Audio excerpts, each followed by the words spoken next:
எல்லோருக்கும் வணக்கம். இது உங்கள் study with Dharshini YouTube channel. நம்ம இந்த வீடியோவில் நவம்பர் 28 கரண்ட் அஃபேர்ஸ் பார்க்க போகிறோம். ஸ்டார்ட் பண்ணலாம். ஃபர்ஸ்ட் கொஸ்டின், இந்தியாவின் சிறந்த வங்கி சேவைக்கான விருது எந்த மாநிலத்தின் கூட்டுறவு வங்கிக்கு வழங்கப்பட்டுள்ளது? ஆன்சர் தமிழ்நாடு. ஸோ தமிழ்நாடு கூட்டுறவு வங்கிக்கு பார்த்தீங்கன்னா இப்போது இந்தியாவின் சிறந்த வங்கி சேவைக்கான விருதானது வழங்கப்பட்டிருக்கு. அதாவது இப்போ ரீசெண்டாக தில்லியில் ஐநா சர்வதேச கூட்டுறவு ஆண்டு 2025 அப்படிங்கிற விழாவானது நடைபெற்றிருக்கு இங்கே தில்லியில். ஸோ இந்த விழாவில் தான் இந்திய அளவில் சிறந்த வங்கி சேவைக்கான விருது வழங்கப்பட்டிருக்கு. ஸோ யாருக்கு வழங்கப்பட்டிருக்கு அப்படின்னா நம்ம தமிழக மாநில தலைமை கூட்டுறவு வங்கிக்கு தான் இந்த சிறந்த வங்கி சேவைக்கான விருது வழங்கப்பட்டிருக்கு. ஸோ அதன்படி இந்த விருதை உள்துறை அமைச்சர் மற்றும் கூட்டுறவுத்துறை அமைச்சரான அமித்ஷா அவர்கள் வழங்கியிருக்காங்க. ஸோ அந்த விருதை தமிழ்நாடு கூட்டுறவுத்துறை அமைச்சர் பெரிய கருப்பன் அவர்கள் பெற்றுக்கொண்டிருக்காங்க. நெக்ஸ்ட் இரண்டாவது கேள்வி, பிரதமரின் விஸ்வகர்மா திட்டம் எந்த ஆண்டு தொடங்கப்பட்டது? ஆன்சர் 2023ஆம் ஆண்டு. ஸோ கடந்த 2023ஆம் ஆண்டு செப்டம்பர் மாதம் தான் இந்த பிரதமரின் விஸ்வகர்மா திட்டமானது தொடங்கப்பட்டது. ஸோ இந்த விஸ்வகர்மா திட்டம் யாருக்கானது அப்படின்னா கைவினை தொழிலாளர்கள். கைவினை தொழிலாளர்கள்னா பானை செய்கிறவங்க, தச்சர், நெக்ஸ்ட் பார்த்தீங்கன்னா பொற்கொள்ளர், இவங்கெல்லாம் கைவினை தொழிலாளர்கள். பாரம்பரியமாக கைவினை தொழில்களை மேற்கொள்றவங்களுக்காக தான் இந்த விஸ்வகர்மா திட்டம் 2023ஆம் ஆண்டு செப்டம்பர் மாதம் மத்திய அரசு தொடங்கினாங்க. செப்டம்பர் மாதம் எந்த தேதி அப்படின்னா 17ஆம் தேதி. ஸோ இந்த விஸ்வகர்மா திட்டம் எந்த அமைச்சகத்தின் கீழ் செயல்படுத்தப்படுகிறதுனா ministry of micro small and medium enterprises, அதாவது குறு சிறு மற்றும் நடுத்தர தொழில்கள் அமைச்சகத்தின் கீழ் தான் இந்த திட்டமானது செயல்படுத்தப்படுகிறது. ஸோ முன்னாடியே சொன்ன இது பாரம்பரியமாக கைவினை தொழில் செய்கிறவங்களுக்காக அவங்களை ஊக்குவிக்கும் வகையில், அதாவது அவங்களுக்கு நிதி உதவி வழங்குறது, அவங்களுக்கு பயிற்சி அளிக்கிறது, கடன் உதவி வழங்கணும் அப்படிங்கிற நோக்கத்தில் தான் இந்த திட்டமானது தொடங்கினாங்க. ஸோ இது எத்தனை வகையான பாரம்பரிய, இப்போ நிறைய பாரம்பரிய தொழிலாளர்கள் இருக்காங்க. தச்சர், கொள்ளர், பொற்கொள்ளர், நெக்ஸ்ட் பாய் பின்றவங்க, முடி திருத்துறவங்க, பொம்மை தயாரிக்கிறவங்க, கூடை முடையிறவங்கன்னு சொல்லிட்டு நிறைய கைவினை கலைஞர்கள் இருக்காங்க. ஸோ இது 18 வகையான பாரம்பரிய கைவினை தொழிலாளர்களுக்கு கடனுதவி, நிதி உதவி, அதே மாதிரி பயிற்சி, அந்த அவங்களுக்கு தொழிலுக்கு ஏற்றமான பயிற்சி வழங்குவதற்காக தான் இந்த ஸ்கீமை தொடங்கினாங்க. இந்த திட்டத்தின் பயன்கள், இந்த திட்டத்தின் மூலமாக கைவினை தொழிலாளர்களுக்கு என்னென்ன பயன்கள் கிடைக்கும் அப்படின்னா, ஃபர்ஸ்ட் பார்த்தீங்கன்னா கடன். ஸோ இப்போது பிணை தேவைப்படாத கடன், எந்த ஒரு டாக்குமெண்ட், எந்த ஒரு இப்போ இவ்வளோ நிலம் வச்சுருக்கணும், இவ்வளோ செக்யூரிட்டி பார்ப்பாங்களே, பேங்க் ஒரு கடன் கொடுக்கணுன்னா செக்யூரிட்டி பார்ப்பாங்க.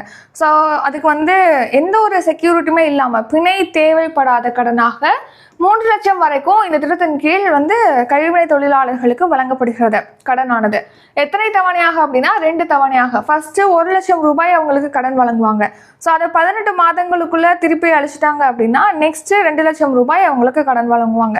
இதை 30 மாதங்களுக்குள்ள அவங்க திருப்பி அளிக்கிற மாதிரி இருக்கும். ஸோ பிணை தேவைப்படாத கடனாக 3 லட்சம் ரூபாய் 2 தவணைகளாக இந்த கைவினை தொழிலாளர்களுக்கு வழங்கப்படும்.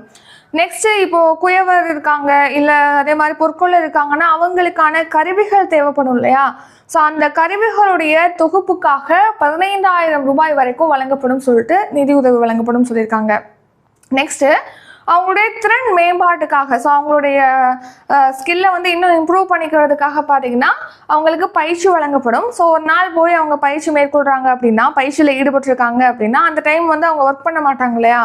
ஸோ அதனால் அந்த ஒரு நாள் பார்த்தீங்கன்னா உதவித்தொகையாக 500 ரூபாய் வழங்கப்படும் சொல்லிட்டு தெரிவிச்சிருக்காங்க. அந்த பயிற்சி காலத்தில் ஒரு நாளைக்கு 500 ரூபாய் அவங்களுக்கு வழங்கப்படும்.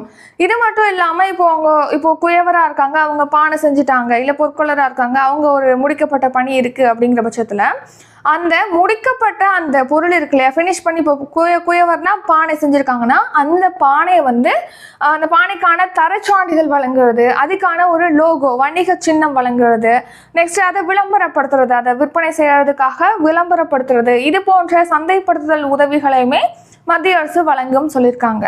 இப்போ செப்டம்பர் 2023ஆம் ஆண்டு இந்த ஸ்கீம் தொடங்கப்பட்டதுன்னு சொல்லி பார்த்தோம். ஏன் இப்போ அந்த ஸ்கீம் பற்றி பார்க்குறோன்னா, இப்போது நம்ம தமிழ்நாட்டில் இந்த திட்டத்தை செயல்படுத்த போவதில்லை அப்படின்னு சொல்லிட்டு முதலமைச்சர் ஸ்டாலின் அவர்கள் தெரிவிச்சிருக்காங்க. ஸோ முதலமைச்சர் ஸ்டாலின் அவர்கள் என்ன தெரிவிச்சிருக்காங்கன்னா, இந்த விஸ்வகர்மா திட்டத்துக்கு பதிலாக தமிழக அரசு வேறொரு திட்டத்தை செயல்படுத்தும் அப்படின்னு சொல்லி தெரிவிச்சிருக்காங்க. ஸோ பார்த்தீங்கன்னா முதலமைச்சர் ஸ்டாலின் அவர்கள் இது தொடர்பாக ஒரு கடிதத்தையுமே மத்திய அமைச்சர் ஜிதன் ராம் மாஞ்சி அவர்களுக்கு அளிச்சிருக்காங்க, கடிதம் எழுதியிருக்காங்க. அந்த கடிதத்தில் என்ன தெரிவிச்சிருக்காங்கன்னா, இப்போது இந்த ஸ்கீமை பொறுத்த வரைக்கும் பார்த்தீங்கன்னா இந்த ஸ்கீமில் திட்டத்தில் ஒரு பயனாளி வந்து அப்ளை பண்ணி ஜாயின் பண்ணணும், கடன் உதவி பெறணும், இந்த திட்டத்தில் ஒரு பயனாளியாக மாறணும் அப்படின்னா அதுக்கான மினிமம் ஏஜ் எவ்வளோன்னா 18. ஸோ 18 வயதுக்கு மேற்பட்டவங்க இந்த திட்டத்தில் அப்ளை பண்ணி அதுக்கான பாரம்பரிய கைவினை தொழிலாளர்கள் மட்டும்தான் இதில் பயன்பெற முடியும். ஸோ அப்படி இருக்கும்போது பாரம்பரியமாக அந்த தொழிலை செய்கிறாங்க அப்படிங்கும்போது ஒரு குறிப்பிட்ட ஜாதியை சேர்ந்தவங்க தான் அந்த தொழிலை தொடர்ந்து அவங்க செஞ்சுட்டு வராங்க பாரம்பரியமாக. ஸோ அப்போ இது ஜாதி அடிப்படையில் ஒரு ஜாதியை சேர்ந்தவங்க கண்டினியூஸாக அதே தொழிலை தான் செய்யணும் அப்படின்னு சொல்லிட்டு இருக்க மாதிரி இருக்குது இந்த திட்டம். அதே மாதிரி மினிமம் ஏஜ் 18ன்னு கொடுத்துருக்காங்க. ஸோ அவங்க 18 வயசுலேயே அப்போ இதுக்கு வந்துட்டாங்கன்னா வேறு எந்த ஒரு சான்சஸையும் பார்க்க மாட்டாங்க, எந்த ஒரு வாய்ப்பையும் பார்க்க மாட்டாங்க. ஸோ அதே குடும்ப தொழிலே அவங்க அந்த இளைஞர்களும் அதே குடும்ப தொழில்களை தொடர்ந்துருவாங்க அப்படின்னும் கருதுறாங்க. ஸோ அதனால இதோட மினிமம் ஏஜை வந்து 35 மாற்றணும். அதே மாதிரி இந்த திட்டத்தில் பாரம்பரிய கைவினை கலைஞர்கள் இல்லாமல் அனைவருமே யாராக இருந்தாலுமே இந்த திட்டத்தில் சேர முடியும் அப்படிங்கிற மாதிரி இருந்தால் தான் இந்த திட்டத்தில் தமிழக அரசு இணைவோம் அப்படின்னு சொல்லிட்டு தமிழக முதலமைச்சர் ஸ்டாலின் அவர்கள் தெரிவிச்சிருக்காங்க. ஸோ அதனால இந்த விஸ்வகர்மா திட்டத்துக்கு பதிலாக தமிழ்நாட்டில் வேறொரு திட்டமானது தொடங்கப்படும் அப்படின்னும் தெரிவிச்சிருக்காங்க. நெக்ஸ்ட் 3வது கேள்வி, எந்த நாட்டின் ராக்கி பகுதியில் தமிழ் மொழி பயிற்றுவிப்பு திட்டம் தொடங்கப்பட்டுள்ளது? Answer option C, Fiji. So ஃபிஜியில் பார்த்தீங்கன்னா நம்ம தமிழக வம்சாவளியினர் வந்து அங்கே அதிகமாக இருக்காங்க. ஸோ அதை அடுத்து அந்த ஃபிஜி நாட்டில் இருக்கக்கூடிய தமிழக வம்சாவளியை சேர்ந்தவங்களுக்கு வந்து தமிழ் மொழியை கற்பிக்கணும் அப்படிங்கிற ஒரு திட்டத்தை வந்து மத்திய அரசு இப்போ தொடங்கியிருக்காங்க. ஸோ இந்திய அரசுடைய நிதி உதவியின் மூலமாக தான் இந்த ஃபிஜி நாட்டுடைய ராக்கி அப்படிங்கிற பகுதியில் தமிழ் மொழி பயிற்றுவிப்பு திட்டமானது தொடங்கப்பட்டிருக்கு. ஸோ இந்த ஃபிஜியில் தமிழக வம்சாவளியை சேர்ந்த குழந்தைகளுக்கு வந்து தமிழ் கற்பிக்கும் திட்டத்தை இப்போ அந்த நாட்டுக்கான இந்திய தூதர் மற்றும் தமிழருமான PS கார்த்திகேயன் அவர்கள் வந்து தொடங்கி வச்சிருக்காங்க. ஸோ இதன்படி பார்த்தீங்கன்னா அந்த ஃபிஜி நாட்டில் ராக்கி அப்படிங்கிற பகுதியில் சங்கம் அப்படிங்கிற அமைப்பு சார்பில் இயங்கக்கூடிய பள்ளியில் இந்த திட்டம் தொடங்கி வைக்கப்பட்டிருக்கு. மேலும் அதே ஃபிஜி நாட்டுடைய லபாசா பகுதியிலையும் இந்த சங்கம் அமைப்பின் சார்பில் பள்ளி செயல்பட்டு வருது. அங்கேயும் இந்த திட்டமானது தொடங்கப்பட இருக்கு. ஸோ இந்த திட்டம் வந்து இந்திய அரசுடைய நிதி உதவி மூலமாக செயல்படுத்தப்படுகிறது. 4வது கேள்வி, அகில இந்திய டிஜிபிக்கள் மாநாடு எங்கு நடைபெற உள்ளது? ஆன்சர் ஒடிசா. ஸோ ஒடிசா மாநிலத்தின் புவனேஸ்வரத்தில் தான் அகில இந்திய டிஜிபிக்கள் மாநாடானது நடைபெற இருக்கு. ஸோ 2013ஆம் ஆண்டு வரைக்குமே பார்த்தீங்கன்னா இந்த மாநாடு டிஜிபிக்கள் மாநாடு அப்படிங்கிறது தில்லியில் மட்டும்தான் நடத்தப்பட்டு வந்தது. ஸோ அதுக்கப்புறமா நம்ம நாட்டுடைய பல்வேறு மாநிலங்களில் இந்த மாநாடு ஒவ்வொரு வருஷமும் நடத்திட்டு வராங்க. அதன்படி இந்த வருஷம் இந்த அகில இந்திய டிஜிபிக்கள் மாநாடு ஒடிசா மாநிலத்தின் புவனேஸ்வரத்தில் வந்து 3 நாட்களுக்கு நடைபெற இருக்கு. ஸோ இதை யார் தொடங்கி வைக்கிறாங்க அப்படின்னா மத்திய உள்துறை அமைச்சர் அமித்ஷா அவர்கள். ஸோ இந்த மாநாட்டில் பார்த்தீங்கன்னா நம்ம உள்நாட்டுடைய பாதுகாப்பு தொடர்பாக, அதே மாதிரி ஜம்மு அண்ட் காஷ்மீரில் பயங்கரவாத தாக்குதல் இதெல்லாம் இருக்கு இல்லையா, அது தொடர்பான விவகாரங்கள், காலிஸ்தான் பயங்கரவாதம், இணையவழி குற்றங்கள் தொடர்பாக இந்த மாநாட்டில் ஆலோசிக்கப்படும் அப்படின்னு சொல்லிட்டு தெரிவிச்சிருக்காங்க. 5வது கேள்வி, இந்தியாவின் அகச்சுரப்பியல் அறுவை சிகிச்சை துறையின் தந்தை யார்? ஆன்சர் சிவபாதம் விட்டல். ஸோ இந்தியாவின் அகச்சுரப்பியல் அறுவை சிகிச்சை துறையின் தந்தைன்னு சொல்லிட்டு சிவபாதம் விட்டல் தான் அழைக்கப்படுறாரு. இவர் இப்போ சமீபத்தில் உடல்நலக் குறைவின் காரணமாக காலமாயிருக்காரு. ஸோ சி விட்டல்னு சொல்லுவாங்க, இல்லைன்னா சிவபாதம் விட்டல் அப்படின்னு சொல்லிட்டு சொல்லுவோம். ஸோ இந்த சிவபாதம் விட்டல் என்பவர் பார்த்தீங்கன்னா இந்தியாவுடைய அகச்சுரப்பியல் அறுவை சிகிச்சை துறையின் தந்தைன்னு சொல்லிட்டு அழைக்கப்படுறாரு. இவர் தான் இந்த அகச்சுரப்பியல் அறுவை சிகிச்சைக்காக தனி துறையை வந்து நாட்டிலே முதன்முறையாக சென்னை மருத்துவக் கல்லூரியில் வந்து தோற்றுவிச்சிருக்காரு. ஸோ அதனால கூட இவர் வந்து அகச்சுரப்பியல் அறுவை சிகிச்சையோட தந்தை அப்படின்னு சொல்லிட்டு அழைக்கப்படுறாரு. மேலும் இவருக்காக பார்த்தீங்கன்னா மருத்துவத்துறையில் இவருடைய சாதனைகளுக்காக PC ராய் விருது மற்றும் பத்மஸ்ரீ விருது உள்ளிட்ட பல்வேறு விருதுகள் வழங்கப்பட்டிருக்கு. 6வது கேள்வி, பஜ்ரங் புனியா கீழ்கண்ட எந்த விளையாட்டுடன் தொடர்புடையவர்? ஆன்சர் மல்யுத்தம். ஸோ பஜ்ரங் புனியா வந்து நம்ம இந்திய மல்யுத்த வீரர். ஸோ இவருக்கு பார்த்தீங்கன்னா இப்போது நாடா வந்து அதாவது NADA அப்படின்னு சொல்லிட்டு சொல்லுவோம், ஊக்க மருந்து தடுப்பு ஆணையம், தேசிய ஊக்க மருந்து தடுப்பு ஆணையம் வந்து 4 ஆண்டுகளுக்கு தடை விதிச்சிருக்காங்க. ஸோ இதன்படி வந்து அவர் மல்யுத்த போட்டிகளில் பங்கேற்க முடியாது, மல்யுத்தத்துக்கு வந்து பயிற்சியாளராகவும் அவரால் இருக்க முடியாது. ஸோ பஜ்ரங் புனியாவுக்கு பார்த்தீங்கன்னா தேசிய ஊக்க மருந்து தடுப்பு அமைப்பான நாடா national anti doping agency India, அதுதான் வந்து நம்ம ஷார்ட்டாக நாடான்னு சொல்கிறோம். இந்த நாடா அமைப்பு வந்து தேசிய ஊக்கமருந்து தடுப்பு அமைப்பு. ஸோ இது பார்த்தீங்கன்னா பஜ்ரங் புனியாவுக்கு 4 ஆண்டுகளுக்கு இடைக்கால தடை விதிச்சிருக்காங்க. ஸோ இதன்படி ஒரு போட்டிகளில் பங்கேற்க முடியாது, பயிற்சியாளராக இருக்க முடியாது. எதனால அப்படின்னா அவர் ஊக்க மருந்து பரிசோதனைக்கு அவருடைய மாதிரிகளை வந்து தர மறுத்ததுனால இந்த தடையை விதிச்சிருக்காங்க அப்படின்னு சொல்லிட்டு தெரிவிச்சிருக்காங்க. நெக்ஸ்ட் 7வது கேள்வி, அமெரிக்க தேசிய சுகாதார நிறுவனத்தின் தலைவராக நியமிக்கப்பட்ட இந்திய வம்சாவளி யார்? ஆன்சர் ஜெய் பட்டாச்சாரியா. ஸோ இப்போ அமெரிக்க அதிபர் தேர்தல் நடைபெற்றது. அதில் பார்த்தீங்கன்னா 47வது அதிபராக டொனால்ட் ட்ரம்ப் வந்து வெற்றி பெற்றிருக்காருன்னு சொல்லி பார்த்தோம். ஸோ அந்த டொனால்ட் ட்ரம்ப் அவர்கள் பார்த்தீங்கன்னா இப்போ அந்த நாட்டில் பல்வேறு முக்கியமான பதவிகளில் யாரெல்லாம் இருப்பாங்கன்னு சொல்லிட்டு இப்போ அறிவிச்சிட்டு வராரு. ஸோ அந்த வரிசையில் இப்போது அமெரிக்க தேசிய சுகாதார நிறுவனத்துடைய தலைவராக ஜெய் பட்டாச்சாரியா, இவர் வந்து இந்திய வம்சாவளியை சேர்ந்த அறிவியலாளர். ஸோ இவரை வந்து நியமிச்சிருக்காரு, ஜெய் பட்டாச்சாரியாவை. கவனிங்க, இப்போ அமெரிக்க தேசிய சுகாதார நிறுவனத்துடைய தலைவராக இந்திய வம்சாவளி அறிவியலாளர் ஜெய் பட்டாச்சாரியாவை அமெரிக்காவுடைய 47வது அதிபராக தேர்வு செய்யப்பட்ட டொனால்ட் ட்ரம்ப் வந்து நியமிச்சிருக்காங்க. ஸோ அமெரிக்க அரசமைப்புகளுடைய ரீசெண்டாக நம்ம பார்த்துருப்போம். அங்கே அந்த நாட்டுடைய ஸ்பேஸ் எக்ஸ் நிறுவனத்துடைய தலைவரான எலான் மஸ்க் மற்றும் இந்திய வம்சாவளியை சேர்ந்த விவேக் ராமசாமி அவர்கள் பார்த்தீங்கன்னா அமெரிக்க அரசமைப்புகளுடைய செயல்திறனை மேம்படுத்துவதற்கான துறையுடைய தலைமை பொறுப்பை இவங்க 2 பேரும் தான் வகுக்க போறாங்க அப்படின்னு சொல்லி நம்ம ரீசெண்டாக பார்த்துருப்போம். நெக்ஸ்ட் 8வது கேள்வி, உலக கேடட்ஸ் செஸ் சாம்பியன்ஷிப் போட்டியில் சாம்பியன் பட்டம் வென்ற தமிழக வீராங்கனை யார்? ஆன்சர் சர்வானிகா. ஸோ பார்த்தீங்கன்னா U10, அதாவது அண்டர் 10 10 வயதுக்கு உட்பட்டவங்க பங்கேற்கக்கூடிய ரேபிட் பிரிவில் இந்த உலக கேடட்ஸ் செஸ் சாம்பியன்ஷிப் போட்டியில் தமிழக வீராங்கனை சர்வானிகா வந்து சாம்பியனாக இருக்காங்க. இப்போது ரீசெண்டாக இத்தாலி நாட்டில் இந்த உலக கேடட்ஸ் செஸ் சாம்பியன்ஷிப் போட்டியானது நடைபெற்றது. அதில் U8, அதாவது அண்டர் 8 வயதுக்கு உட்பட்டவருக்கான ரேபிட் பிரிவில் பார்த்தீங்கன்னா ஹைதராபாத்தை சேர்ந்த திவித் ரெட்டி வந்து சாம்பியனாக இருக்காரு. அதே மாதிரி மற்றொரு இந்திய வீரரான சாத்விக் ஸ்வைன் வந்து வெள்ளி பதக்கம் வின் பண்ணியிருக்காரு. நெக்ஸ்ட் ஃபிளிட்ஸ் பிரிவில் பார்த்தீங்கன்னா இதே U8ல் வந்து திவித் வந்து வெண்கல பதக்கம் வின் பண்ணியிருக்காரு. இந்த தங்கம் வின் பண்ண திவித் வந்து வெண்கலம் வின் பண்ணியிருக்காங்க. நெக்ஸ்ட் U10, அதாவது அண்டர் 10 10 வயதுக்கு உட்பட்டோருக்கான பிரிவில் ரேபிட் பிரிவில் பார்த்தீங்கன்னா தமிழகத்தை சேர்ந்த சர்வானிகா சாம்பியனாக இருக்காங்க. அதே மாதிரி இவங்க ரேபிட் பிரிவில் சாம்பியன், ஃபிளிட்ஸ் பிரிவில் இவங்க வெள்ளி பதக்கம் வின் பண்ணியிருக்காங்க. ஸோ மொத்தமாக இந்த போட்டி பார்த்தீங்கன்னா 11 சுற்றுகளை கொண்டது அப்படின்னு சொல்லிட்டு தெரிவிச்சிருக்காங்க. நெக்ஸ்ட் 9வது கேள்வி, மணிக்கு 280 கிலோமீட்டர் வேகத்தில் செல்லும் அதிவேக ரயில்களை டேஷ் தயாரிக்கிறது? Answer option B ICF. So ICFனா எங்கே இருக்குது? சென்னை பெரம்பூரில் இருக்குது. வந்தே பாரத் ரயில்களுக்கான அந்த பெட்டிகளை தயாரிக்கக்கூடிய ஒரு தொழிற்சாலை தான் ICF, சென்னை பெரம்பூரில் இருக்குது. ஸோ ஒருங்கிணைந்த ரயில் பெட்டி தொழிற்சாலை, இன்டிகிரேட்டட் கோச் ஃபேக்ட்ரி அப்படின்னு சொல்லிட்டு பார்த்துருப்போம். ஸோ இது பார்த்தீங்கன்னா இப்போ இந்த ICFல மணிக்கு 280 கிலோமீட்டர் வேகத்தில் செல்லக்கூடிய ரயில் பெட்டிகளானது தயாரிக்கப்படுது அப்படின்னு சொல்லிட்டு மத்திய அமைச்சர் தெரிவிச்சிருக்காங்க. ஸோ மத்திய ரயில்வே அமைச்சர் அஸ்வினி வைஷ்ணவ் அவர்கள் பார்த்தீங்கன்னா இப்போ நம்ம நாட்டில் ஒருங்கிணைந்த ரயில் பெட்டி தயாரிப்பு ஆலையான ICFல வந்து மணிக்கு 280 கிலோமீட்டர் வேகத்தில் செல்லக்கூடிய அதிவேக ரயில்களானது தயாரிக்கப்படுதுன்னு சொல்லியிருக்காங்க. ஸோ இந்த ICF பார்த்தீங்கன்னா பாரத் எர்த் மூவர் லிமிடெட் நிறுவனத்தோட இணைந்து தான் இந்த ரயில்களை வந்து தயாரிச்சுட்டு வருது. ஸோ எவ்வளோ ஸ்பீடில் போகக்கூடாது? 280 கிலோமீட்டர் வேகத்தில் செல்லக்கூடிய ரயில்களை. ஸோ ஏற்கனவே வந்தே பாரத் பார்த்துருப்போம். மேக் இன் இந்தியா திட்டத்தின் கீழ் பார்த்தீங்கன்னா முழுக்க உள்நாட்டிலே வந்தே பாரத் ரயில்கள் வந்து வெற்றிகரமாக உற்பத்தி செய்யப்பட்டு இப்போ செயல்பாட்டில் இருக்குது, பல்வேறு நகரங்களை இணைக்கும் வகையில். ஸோ அதை எடுத்து இப்போ 280 கிலோமீட்டர் வேகத்தில் செல்லக்கூடிய ரயில்களானது உற்பத்தி செய்யப்படுது, அதிவேக ரயில்கள்.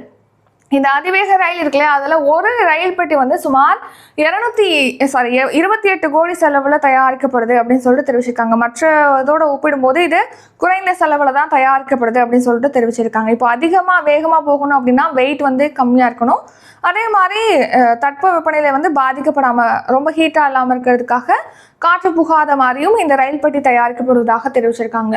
இப்போ உங்களுக்கான கொஸ்டின், இந்த மேக் இன் இந்தியா ஸ்கீம் பற்றி நம்ம ஏற்கனவே பார்த்துருப்போம். இது வந்து குரூப் 4 எக்ஸாம்லேயுமே வந்து இந்த மேக் இன் இந்தியா ஸ்கீம் பற்றி இந்த வருஷம் கேட்டிருந்தாங்க. ஸோ இந்த ஸ்கீம் பற்றி நம்ம அடிக்கடி கரண்ட் அஃபேர்ஸில் பார்க்கறதுனால இந்த மேக் இன் இந்தியா திட்டம் எப்போ தொடங்கப்பட்டது, இதோட நோக்கம் என்ன அப்படிங்கிறத நீங்கள் கமெண்ட் பண்ணிடுங்க. இது உங்களுக்கான கொஸ்டின்.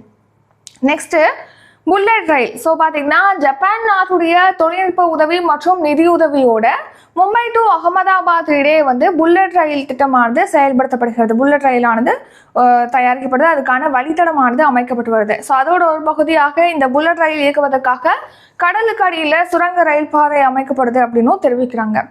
நெக்ஸ்ட் 10வது கேள்வி, சிவப்பு கிரக தினம் எந்த நாளில் அனுசரிக்கப்படுகிறது? Answer November 28. ஸோ இன்றைய தினமான நவம்பர் 28ஆம் தேதி தான் சிவப்பு கிரக தினம், அதாவது ரெட் பிளானட் டே. ஸோ ரெட் பிளானட் எதை சொல்லுவோம்? நம்ம செவ்வாய். ஸோ நம்ம சூரிய குடும்பத்தில் பார்த்தீங்கன்னா 8 கோள்கள் இருக்கு. ஸோ 8 கோள்களில் 4வது கோளாக இருக்கக்கூடியது தான் செவ்வாய். செவ்வாய் பார்த்தீங்கன்னா சிவப்பு கிரகம் அப்படின்னு சொல்லிட்டு அழைக்கப்படுது. ஸோ அந்த செவ்வாய்க்கு பார்த்தீங்கன்னா முதல் விண்கலம் வந்து நாசாவால் அனுப்பப்பட்டது. ஸோ அதை லான்ச் பண்ண டேட் தான் நவம்பர் 28. ஸோ அதை நினைவு கூறும் வகையில் தான் நவம்பர் 28 சிவப்பு கிரக தினமானது அனுசரிக்கப்படுகிறது. ஸோ 1964ஆம் ஆண்டு நாசா பார்த்தீங்கன்னா மரைனர் 4 அப்படிங்கிற விண்கலத்தை வந்து செவ்வாய்க்கு அனுப்பியது. ஸோ இந்த மரைனர் 4 தான் செவ்வாய் கிரகத்தை அடைஞ்ச முதல் விண்கலம். ஸோ அதனால அது நினைவு கூறும் வகையில் இந்த மரைனர் 4 விண்கலம் எப்போ லான்ச் பண்ணாங்களோ அந்த டேட்டை வந்து ரெட் பிளானட் டே, அதாவது சிவப்பு கிரக தினமாக அனுசரிச்சுட்டு வரோம் நவம்பர் 28ஆம் தேதியை. செவ்வாய்ங்கிறது நம்ம சூரிய குடும்பத்தில் 4வது கோள். 1வது கேள்வி, கீழ்கண்ட எந்த நாட்டின் மத்தியஸ்தால் இஸ்ரேல் ஹிஸ்புல்லா இடையே போர் நிறுத்த ஒப்பந்தம் மேற்கொள்ளப்பட்டுள்ளது? Answer America. ஸோ பார்த்தீங்கன்னா மத்தியஸ்தம் அப்படின்னா ஒன்றும் கிடையாது, சமாதானப்படுத்துறது. இப்போது 2 குடும்பங்களுக்கு வந்து இடையில வந்து சண்டை நடந்துருச்சு அப்படின்னா அவங்கள மத்தியஸ்தம் பண்ணுங்க அப்படின்னு கூட சொல்லுவாங்க சில இடங்கள்ல. ஸோ அது பார்த்தீங்கன்னா மத்தியஸ்தம்னா ஒன்றும் கிடையாது, அவங்களுக்கு இடையில வந்து சமாதானம் பண்ணி வைக்கிறது தான் மத்தியஸ்தம் சொல்லுவோம். ஸோ இப்போது இஸ்ரேலுக்கும் ஹிஸ்புல்லாவுக்கும் இடையே போர் நிறுத்த ஒப்பந்தத்தை மேற்கொண்டிருக்காங்க. இப்போ போர் நிறுத்த ஒப்பந்தமானது மேற்கொள்ளப்பட்டிருக்கு. ஸோ இது வந்து எந்த நாட்டுடைய மத்தியஸ்தத்தினால மேற்கொள்ளப்பட்டது அப்படின்னா அமெரிக்காவுடைய மத்தியஸ்தத்தினால. கவனிங்க, அமெரிக்காவுடைய மத்தியஸ்தத்தால் பார்த்தீங்கன்னா இஸ்ரேலுக்கும் ஹிஸ்புல்லா இடையிலான போர் நிறுத்த ஒப்பந்தமானது இப்போ இறுதியாயிருக்கு, கையொப்பமாயிருக்கு, ஒப்பந்தமாயிருக்கு. ஸோ லெபனானில் இப்போ நம்ம பார்த்துருப்போம், காசா பாலஸ்தீனத்துடைய காசா பகுதியில் ஹமாஸ்க்கும் இஸ்ரேலுக்கும் இடையே வந்து போர் லாஸ்ட் இயர் அக்டோபர் மந்த் வந்து ஸ்டார்ட் பண்ணாங்க. அது இன்ன வரைக்கும் போயிட்டுருக்கு, 1 இயர் தாண்டி போயிட்டுருக்கு. ஸோ அதுக்கிடையில் இந்த ஹமாஸ் அமைப்புக்கு வந்து சப்போர்ட் பண்ணும் வகையில் இஸ்ரேலோட எல்லையை பகிர்ந்து கொள்ளக்கூடிய லெபனான் நாட்டுடைய ஹிஸ்புல்லாக்கள் பார்த்தீங்கன்னா இஸ்ரேல் மீது தாக்குதல் நடத்தினாங்க. ஸோ அதையடுத்து இஸ்ரேலுக்கும் ஹிஸ்புல்லாக்கும் இடையே வந்து தாக்குதல் நடந்துக்கிட்டு வருது, அதாவது ஒரு போர் நடந்துக்கிட்டு வருது. ஸோ இதன் ஒரு பகுதியாக பார்த்தீங்கன்னா லெபனானில் ஹிஸ்புல்லா கிளர்ச்சியாளர்களுடைய மூத்த தளபதி ஃபுவாத் ஷூகரை வந்து இஸ்ரேல் வந்து உயிரிழந்தாங்க இஸ்ரேலுடைய தாக்குதலில். அதே மாதிரி ஈரான் நாட்டில் ஹமாஸ் அமைப்புடைய தலைவராக இருந்த இஸ்மாயில் ஹனியேவும் இஸ்ரேலால் கொல்லப்பட்டாங்க. நெக்ஸ்ட், ஹிஸ்புல்லா அமைப்பை தோற்றுவித்தவர்களில் ஒருவர் மற்றும் அந்த அமைப்புடைய தலைவரான ஹசன் நஸ்ரல்லாவும் சமீபத்தில் வந்து கொல்லப்பட்டாங்க. ஸோ இதை அடுத்து பார்த்தீங்கன்னா 2 நாடுகளுக்கும் இடையே வந்து, அதாவது ஹிஸ்புல்லாக்கும் இஸ்ரேலுக்கும் இடையே பல்வேறு தாக்குதல்கள் நடந்த நிலையில் இப்போது அமெரிக்காவுடைய சமாதான பேச்சுவார்த்தையின் காரணமாக 2 நாடுகளுக்கும் இடையே போர் நிறுத்த ஒப்பந்தமானது இப்போது கையொப்பமாக இருக்கு.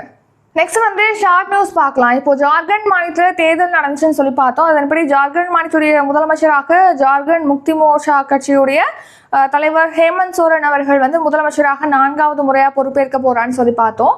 அவர் வந்து அந்த மாநிலத்துடைய 14வது முதலமைச்சராக பொறுப்பேற்க இருக்காரு. நெக்ஸ்ட், முன்னாள் பிரதமர் VP சிங் அவர்களுடைய நினைவு தினமானது இப்போ சமீபத்தில் அனுசரிக்கப்பட்டிருக்கு. நெக்ஸ்ட், தேசிய சிறுபான்மையினர் ஆணையத்துக்கு வந்து அரசமைப்பு அந்தஸ்து வழங்கக்கூடிய திட்டம் கிடையாது அப்படின்னு சொல்லிட்டு மத்திய அரசு தெரிவிச்சிருக்கு. மத்திய சிறுபான்மையினர் விவகாரத்துறை அமைச்சர் கிரண் ரிஜிஜு அவர்கள் வந்து தெரிவிச்சிருக்காங்க. நெக்ஸ்ட் வந்து ரிவிஷன் பார்க்கலாம். ரிவிஷன் பார்க்கறதுக்கு முன்னாடி இப்போ டிசம்பர் 3ஆம் தேதி பார்த்தீங்கன்னா நம்ம சேனலில் வந்து GK டெஸ்ட் பேட்ச் வந்து ஸ்டார்ட் பண்ணுறோம். GK பேட்சை பொறுத்த வரைக்கும் அதில் 7 யூனிட் வந்து கவர் ஆகும். History, polity, economy, geography, INM, unit 8, unit 9 சொல்லிட்டு 7 யூனிட்ஸ் வந்து இதில் கவர் பண்ணுறோம். Group 1, Group 2A, Group 4க்காக தான் இந்த பேட்ச் வந்து ஸ்டார்ட் பண்ணுறோம். ஸோ இதில் பார்த்தீங்கன்னா 60 டெஸ்ட் இருக்கும். இதுக்கான ஃபீஸ் வந்து 500 ரூபி. நம்ம சேனலில் ஓல்டு ஸ்டூடெண்டாக இருக்கீங்க அப்படின்னா உங்களுக்கு 400 ரூபி ஃபீஸ். ஸோ டிஸ்கிரிப்ஷனில் GPay, PhonePe, Paytm, UPI number கொடுத்துருக்கோம். அந்த நம்பருக்கு பே பண்ணிட்டு டிஸ்கிரிப்ஷனில் இருக்கக்கூடிய வாட்ஸ்அப் நம்பருக்கு ஸ்க்ரீன்ஷாட் எடுத்து அனுப்புனீங்கன்னா உங்களை அந்த பேட்சில் ஆட் பண்ணிடுவோம்.